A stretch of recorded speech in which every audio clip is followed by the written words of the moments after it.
Hello guys, welcome to my channel.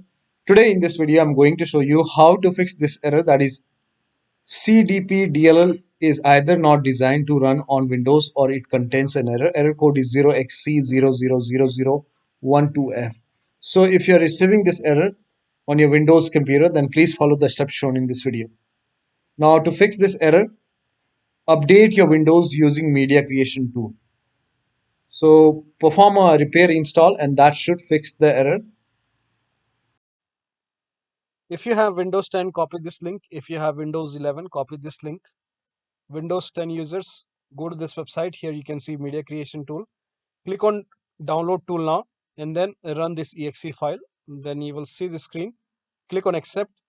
By default, upgrade this PC now would be selected. Click on next. It will start downloading Windows 10 along with the latest update. Now this process will take some time. Now once the download is complete, before the installation, you will see this screen which says ready to install, and by default the option to keep personal files and app would be checked. When this is checked, you will not lose any data on the computer.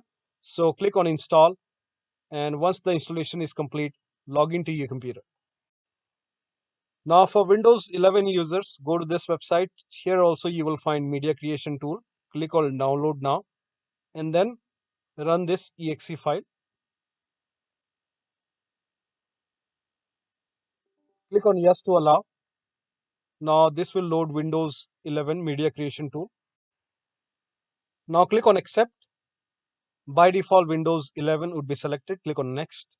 Select ISO file, then click on next. You can save the location. You can set the location as desktop and then click on save over here. Now once the download is complete, click on finish and then go to desktop. Find Windows ISO file. Make a double click on Windows ISO file.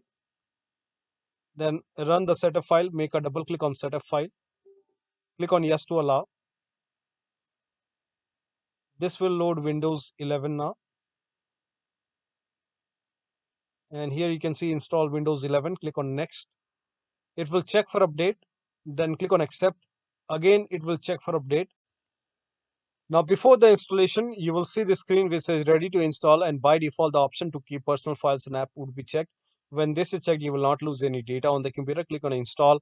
After the installation, log into your computer. So updating your Windows using media creation tool should help you to get rid of this error. So that'll be all. Thank you so much for your time and please like this video and subscribe to my channel.